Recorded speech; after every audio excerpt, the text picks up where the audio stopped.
I am the Tofu Golem. Please enjoy the video. You start by confirming your Mac OS version and making a quick backup of any app you'll modify. This prevents accidental loss. Next, pick a clear PNG, preferably 1024 by 1024, or prepare an icons file for best results.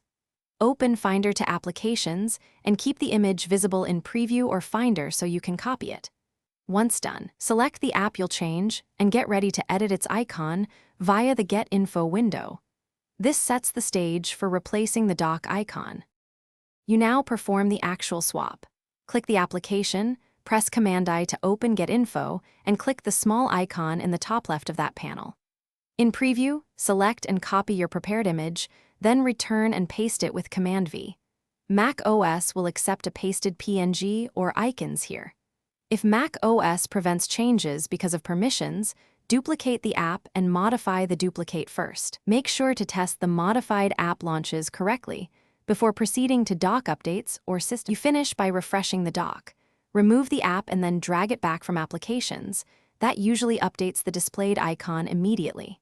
If the change doesn't appear, open Terminal and run Kill All Dock. That forces the dock to reload icon caches.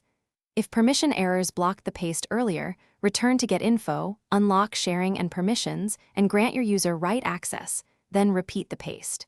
If problems persist, reboot once after clearing caches. That resolves most residual issues. Thanks for watching.